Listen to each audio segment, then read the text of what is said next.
Quand la musique est jamais, pour obéir, ça peut les choses sur ma boca makasi.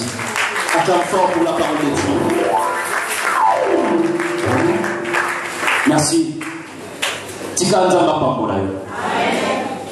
La Bible bonjour, on peut ça merci. Même de loin, n'a pas na biso apôtre Thierry qui a ça. Moto asala ete nanzila na yeto ibali do bananzambe. Qui a pesa biso makoki ya ko œuvrer na kati église en toute liberté. La pesi merci na pasteur Jérôme oyo na sia encadrement na ye malembe na malembe tozokola. Et la pesi merci na collège nyonso ya serviteur ya Nzambe et église Antioche oyo bazo pesa biso confiance du jour au lendemain. Et la pesi yo merci parce que oyo kaki mbela na biso ozwaki invitation. Peut-être je peux te dire que vous avez un makambo à Osala, mais on dit qu'il y a tout partagé. Malba oyo nzambe apesi na basali na ye. Alléluia. EDF structure internationale ya mabonde lipo na mabota na biso ekangolama pe elongo na groupe d'intercession tobengaka balongi tosanganaki ensemble tolobi to organiser activité moko na thème oyo munene toza nango na période ya tempête de prière pour que Thomas sur le coup et pas une ensemble. Alléluia.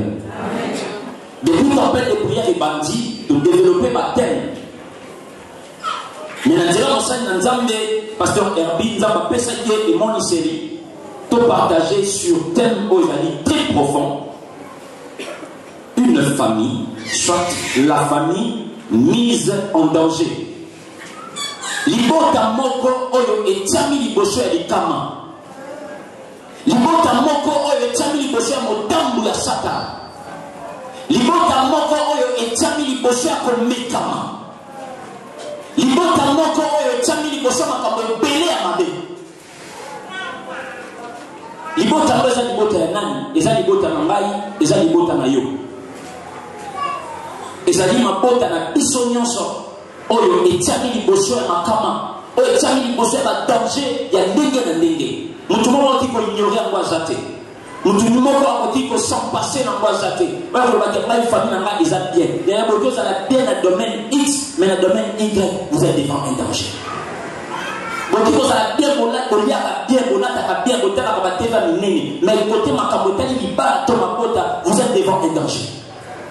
Il y a la grâce à Nzambe Lelo, tu connais comment tu peux la thème oyo. Dès que le temps ils ont poussé dans un peu rapide, mais on sait qu'on a vraiment au 16e grade. Je vais directement par la définition. Je prends d'abord la famille. Une famille, c'est un ensemble formé par des parents et leurs enfants. Et ça dit tout le coup à bateau. Oyo yango et salami na baboti peba. Tout ça la genre de famille belée, tout ça la famille restreinte, tout ça la famille élargie.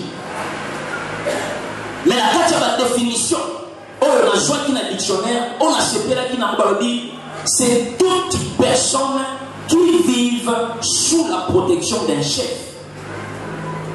Ezali moto nyonso, oyo azopita nase ya protection, nase ya kobate la main, nase ya autorité ya moto za moto ya chef moko.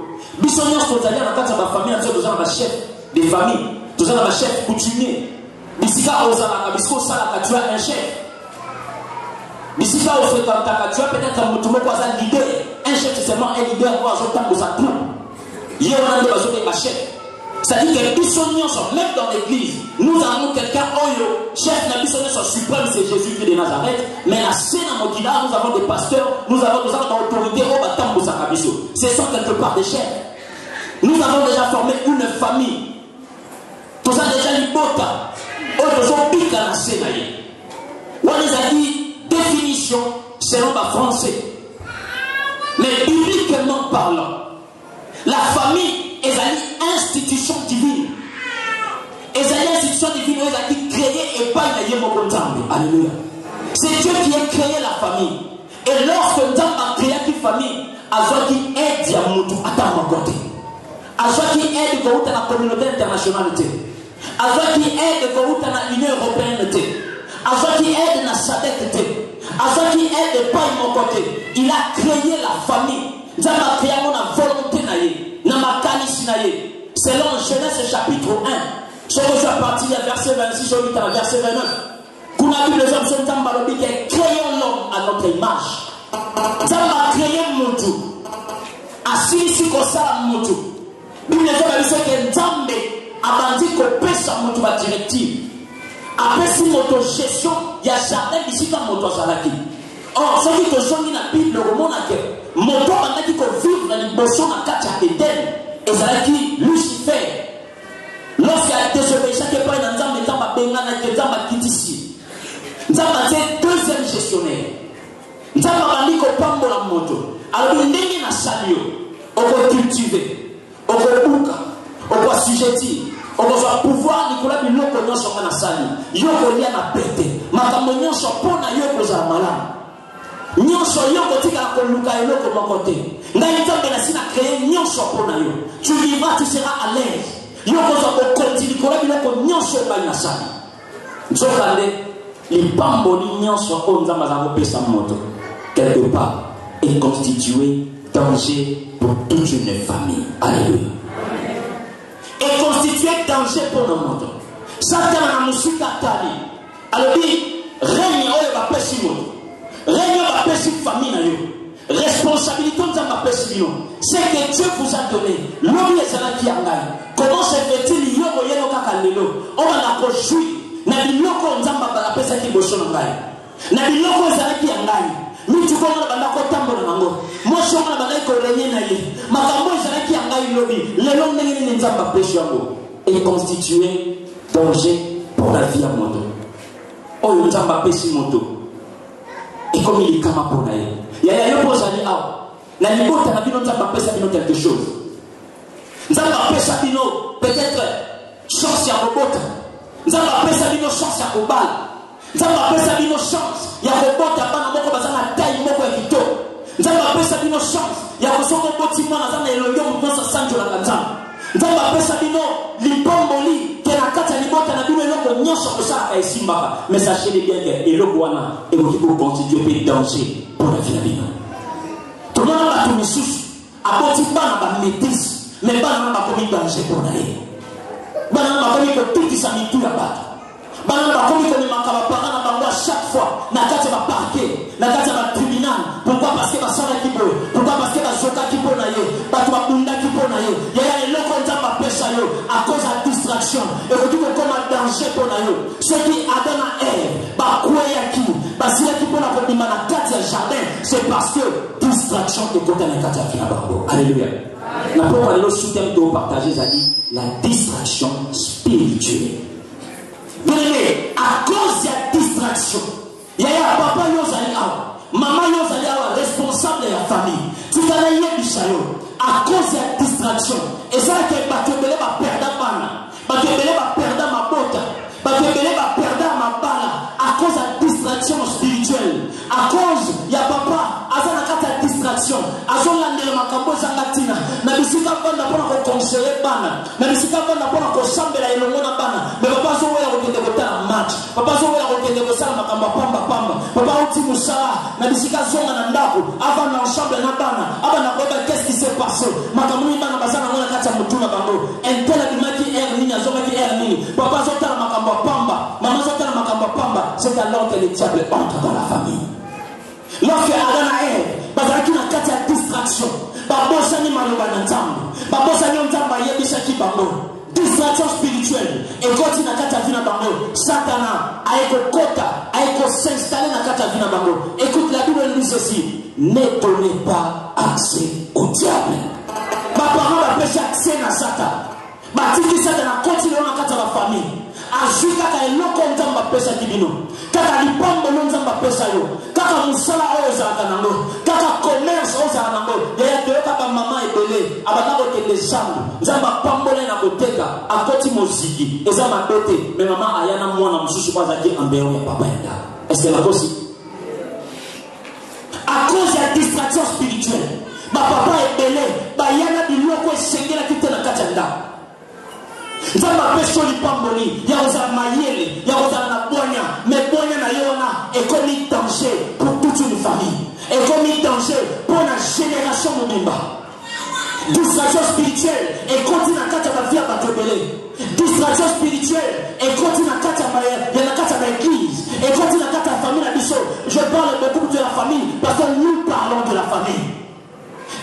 matin ekoti na kati ya bavie ya bato bazoyeba lisusu te wapi malamu wapi mabe bato bazoyeba lisusu te ntango esengeli totelema tosambela bato bazoyeba lisusu te ntango nini oyo famille ezo bato bazoyeba lisusu te ntango nini oyo tokomi yaya ekomi ntango oyo esengeli ngai na totelema tolambosambela mpo na bafamille ekomi ntango ngai na totelema tolamusa yesu ekomi ntango ngai na toluka elongi ya nzambe na kati ya bavi na biso parce que eloko nzambe apesi biso ezala lipongoli mpo na biso eno ezala danger mpo na biso.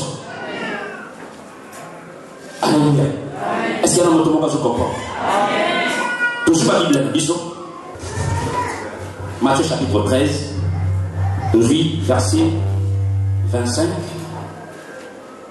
Qui n'ont n'a verset 30. Totali Matthieu chapitre 13, verset 25. Qui n'ont n'a verset 30. Totali na Kobone sous plus à Nazareth. Amen. Mais pendant que les gens dormaient, son ennemi vint, s'aimant des livrets parmi les blés. Et s'en alla. Lorsque l'arbre a eu poussé et donné du fruit, l'ivraie parut aussi. Le serviteur du maître de la maison vint lui dire, Seigneur, n'as-tu pas semé une bonne semence dans ton champ? D'où vient donc le lieu de l'ivraie? Il leur répondit, c'est un ennemi qui a fait cela. Et le serviteur lui dit, veux-tu que nous allions l'arracher? Non, dit-il, et pas qu'en arrachant l'ivraie, vous ne déracinez en même temps le blé. Laissez croître ensemble l'un et l'autre jusqu'à la moisson. Et à l'époque de la moisson, je dirai au moissonneur, arrachez d'abord l'ivraie et liez-le en gerbe pour la brûler. Mais amassez le blé dans mon grenier. Alléluia.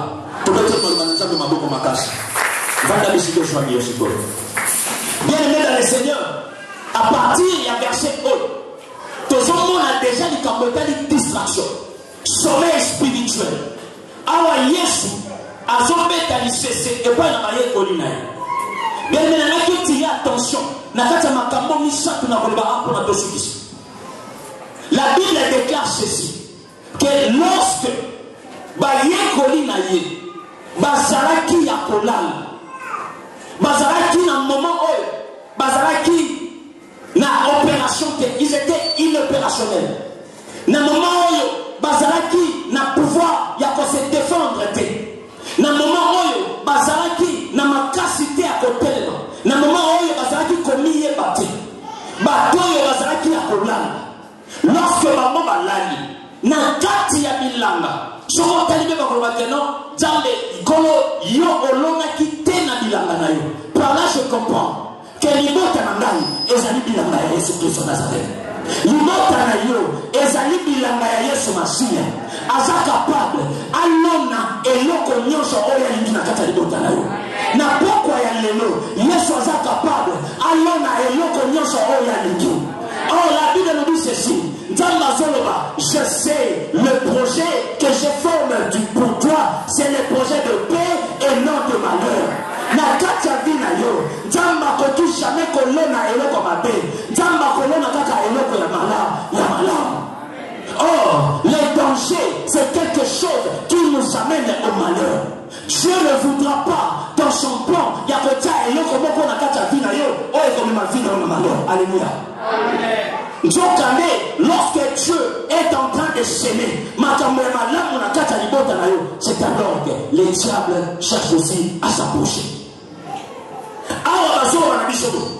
Que lorsque observation la famille, il y a un papa yo zali awa, maman yo zali awa. Même yo moto sur la biso bisika na bisika. Zalaka na makoki ya kosala observation ya famille na yo. Oyeba kana kati ya libota na yo, qu'est-ce qui marche et qu'est-ce qui ne marche pas. Yeba ka kotala libota na ona boke. Koyeba eloko ni nango oyo ezalaka na oyo ekomi oyo ezobebisa libota na ngai. Yo parents zali awa. Yo jeune fille, to jeune garçon zali awa. Zalaka na habitude ya observer vie na yo. Ba ye kolio basali observation. Ba kili mbango epai na mokonzi na bango. Ce qui m'a plu. Et là quoi sepeli singa ina kata verset oyo. Ba kima te epai na papa na bango te. Ba kima te epai na maman na bango te. Ba kima te epai na chef coutumier te. Ya na koye bisayo. Lorsqu'il y a un problème dans la famille, ko kima te epai na mandona, ko kende ko talisa te. Là-bas en haut, il y a quelqu'un qui est capable de voir tout. Il y a un deuxième chose en raison que là-bas en haut, qu'il n'y ait pas quelqu'un. Mais s'il y a quelqu'un qui a des oreilles, qui a des yeux, il voit tout, il entend tout. Ayo karibon de l'una popa lelo. Akota makambo na popa lelo. Baye kole bakima de ba mando na te. Bakima de ba chef coutumier te. Peut-être David a dit ceci.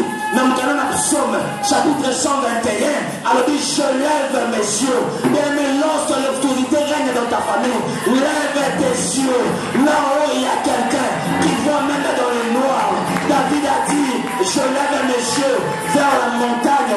Tout me viendra le secours. Non, le secours ne vient pas à la montagne, mais le secours vient de l'Éternel qui a fait les cieux, la terre et sous la terre. Il est entré un jour, même au plus profond, pour me défendre. Même là où mes parents ne peuvent pas entrer. Alléluia. Toi qui ne vas pas parler à l'issoté. Toi qui ne peux pas Hérode T. Toi qui ne peux pas Pilate T. Parce qu'il est incapable. Allons, c'est le Seigneur. Maintenant, il sera pour parler. Si dans ta famille, il y a des choses qui ne marchent pas, qu'aucun ne combatte, qu'aucun ne se l'embarque, qu'aucun ne peut monter, mais entre dans la prière, entre dans les secrets, là où ton Père entend. Il a le pouvoir d'agrandir et d'affermir toutes choses. Alléluia. Dieu est capable d'agrandir ta famille. Dieu est capable d'affermir ta famille. Là où il y a les dangers, ça va être capable de l'ongola. Alléluia. Acclamons fort Jésus-Christ de Nazareth.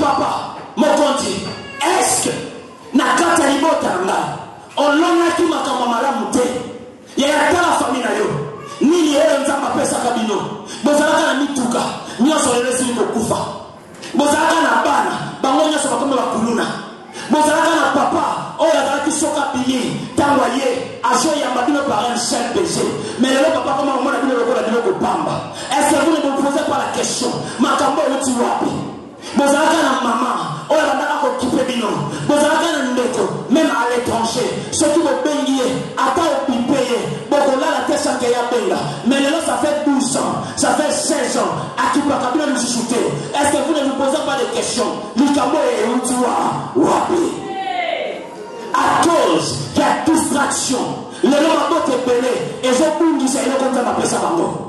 À cause de la distraction, les danger et les que s'installer dans la famille na biso et bandi ko kola et bandi ko kola et bandi ko sa forme pour l'autre bandi ko mon est normal to bandi mon est normal et ça est normal moi je suis et du mango et ça est normal ba le ngolanga musala atana na kotisi aja penser il y a pas chanter et ça est normal que ba refouler moto et ça est normal et ça est normal na rebisayo la Bible me dit ceci tout est possible à celui qui croit na pokwa lelo moi je crois dans ma famille moi ça peut se passer mais vous allez les sous moi je crois na kata libota na ngai ko yoka na ekoti po na libera na zenti mana pokwa lelo na kata libota na ngai nyonso za ki danger et au nom de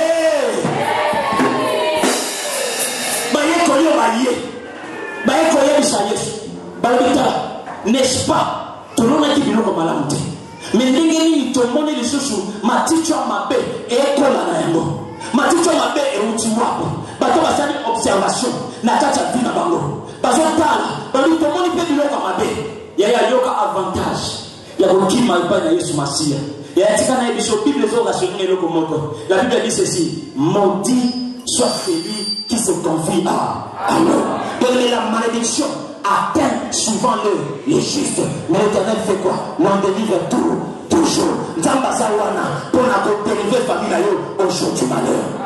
Dieu est là pour délivrer ta famille lorsqu'elle est danger s'installe dans la katalibota. Mais il te demande une chose. La Bible dit ceci. Dans Ephésiens chapitre 5, comme dans le verset 14 tout à l'heure, la Bible dit ceci: réveille-toi, toi qui dors dans ta mort, Christ t'éclairera. Mais il est temps que Jésus-Christ puisse éclairer ta famille. Il est temps que Yesu Masiya abana ko éclairer famille na yo. Moto akolela mukalelo na kata bawe, moto akolela mukalelo na kata sommeil spirituel, moto akolela na kata distraction, moto akolela na kata pongi, moto ala libérer na kata bawa. Il a muka parce que Christ même dans la capacité à éclairer famille na yo. Il est écrit dans la Bible: je suis le soleil levant. Lorsque Jésus-Christ est dans le colonne na yo, il n'y aura plus de danger. Lorsque Jésus-Christ est dans ta famille, il n'y aura plus de danger. Si Jésus est dans ta vie, il n'y aura plus de mort précoce. Si Jésus est dans ta famille, parce que Jésus-Christ est là. Alléluia. naomba mtumo kwa sana kontima tika mkazo mtu mwana pepo lelo kukisha mapuna hiyo ya mimungu wewe kesala matukuke libota mambo ekangulama naomba bango na komba tatana na iteme je dis au nom de Jésus de Nazareth, celui qui est monté à la croix 3 jours après il est ressuscité. Tika mkazo mtu makambo kukisha manakata vina hiyo mkazo mtu mango libota na yeye échangé, même si il avait des pièges. La Bible dit ceci: le beko nzambe ko simba yo de façon que le corona yo ebe tatali bakote batabo zaki ko beta bakuna mabanga ya déception le lelo ko beta moi c'est parce que Jésus vous a éclairé. Modazo tambola na molili ya komona nzela te, mais ozo tambola na pole a komona nzela. Tika Yesu za la pole ya nzela na yo, Yesu za la pole ya libala na yo, Yesu za la pole ya bakelashi na yo. Pour que danger et le roi, il y a que Jésus a yebisi ba yeko na bité botika yango ekola. Bone me Yesu ana besoin te bapaka ya libota na yo bafanda pour makambo libala na yo. Mais Yesu a besoin de moi ça la makambo ko ikamusha bato ke moto atambola kana nzambe. Yesu a besoin asala likambo na libota na pour que les gens comprennent qu'il y a un Dieu qui existe. Ce qui te dit bato bafanda kinjonjo pour na libota na yo, pour na libala na yo. Bele mege ba ke sana bato ba usala pour na bato ba usala contre. To yoka avec belé o ba filiputa wana kuna asécurité. Tant il y a ça pour le bas, je vais aller battre dans les colons. Les amants m'ont pas de mots à yédi sangai. À le bas, le ténèbre ne régneront pas toujours dans ta vie. Tika ténèbre, le est fanda. Tika ténèbre, le va pas résister. Tika ténèbre, et où est là? Mais la Bible dit ceci: le ténèbre ne régneront pas toujours. C'est-à-dire qu'il y a un moment, tu passeras par le ténèbre. Raison pour laquelle la Bible me dit, dans le Psaume chapitre 23, même quand je marche dans l'ombre de la vallée de la mort, je ne crains aucun mal. Je ne crains aucun mal. Je te dis ce soir, marche dans les ténèbres. Ne reste pas assis. Si tu restes assis dans les ténèbres, tu es dans le sommeil profond. Tu es dans la distraction spirituelle. Mais quand commence à marcher, alors que la peau par les loups, même si elle est distraite, des situations de difficile dans ma famille, je marche, je ne resterai pas assise, je ne resterai pas. La Bible me dit: réveille-toi, toi qui dors. Jésus est venu pour te réveiller. Toi qui dormais dans les morts, il veut éclairer ta famille. La peau par les loups, il veut ta maman vous a éclairé. La peau par les loups, il veut ta maman son maman. Parce que Jésus-Christ, il a besoin d'entrer la bénédiction. Jésus-Christ a la poche, la liberté, la vie, beaucoup de ma maman. Au nom de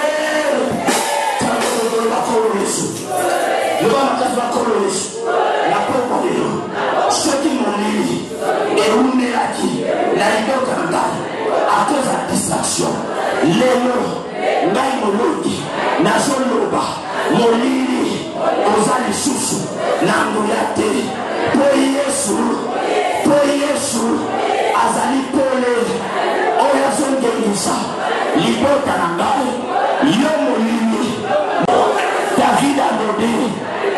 je ne mourrai point, je vivrai, je rencontrerai les œuvres de l'Éternel. Lelo, naimologi, nazobeta, l'isolo ya sika, à cause à Yeshua, au nom de, acclame fort Jésus-Christ de Nazareth. Le danger ne régnera pas toujours dans ta vie, parce qu'aujourd'hui, Christ est là. La Bible a dit ceci, avec Dieu, nous formerons une équipe imbattable. Il y a un tabac mené biso. Le monde a quitté. Bayer a bandi. A petit pas les dégâts d'Indaki. A sali na yé okoye pour ça. Mais sous la kango, balaki sa fait kaka, balé a mi coloté, balé les a gem. Nanana yé makambo musuna kata famille yo et elle suma kamba bampakate parce que msoto na mpaka oh na mutuna e suka pembe ko bimate apotika la pembe nunate azala avant Moïse azala avant Élie ya wana ba comprendre na montagne de transfiguration Élie a lié Moïse a lié bato suma ba ke ba yeko rendre le koko na bango non parce que Moïse était un homme de la loi mais il avait compris que ce moment succès dans la Jésus n'a pas sa mokolo mibeko na ye. Et puis c'était quelqu'un de la prophétie. Mais quand tu as besoin de sa prophétie par la mokolo nango, il n'est plus temps d'ampaka la famille na yo, bavanda na kolo mapo na yo, mais il est temps que Jésus-Christ adresse sa parole na kaka libo na mapo na yo. Et à chaque temps on doit vendre des sarote oh mibeko la famille na biso bibo non. Il n'est plus temps. Et comme il temps oh Yesu ndio abanga kurubana kata famille na bino. Na maina mlobali soki moto ezonyengisa libende yebake mai asukisa ka moto. Alléluia. Nzamba pa mona biso on continue de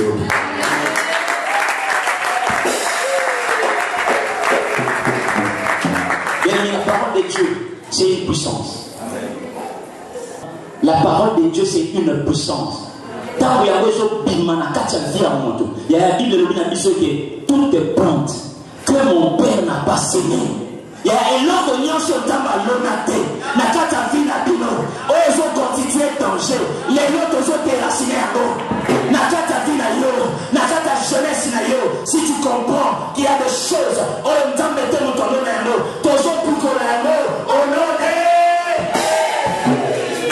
de nina ngo no na kata famille no nzambe alona te nana wale wake bino bo sekeli okufa kwa bantaba na kata famille soleil c'est que za raté ceux qui ont contacté ça comme tout ça nini tout ça matin c'est que descendre dans ma bête na mabaya wana bataka ka couleur bima anti oui wana na ba ko bamenya ko bila banya so bebi bo beta la lisola fete za kana 1981 mwana bila boso akulaka depuis jour wana tilelo lisola tao boya to fana ba otika bilo kwa nani ezate ezala so ba basangani bon to ruba ne to ngide kotika ye parce que mobali nipi asala na ye ba otala sala kanini sala ba ante moto asala libala asala pe esengo libala moto asala bana asala pe esengo ya bana Bible lui a dit sur les enfants sont un trésor parce que il bambo ni on tangé pas na zamba to na sujet moko lelo to pikola et logo ni sont tamba loka na ba famille na biso et logo zo constituer danger na kata vina yo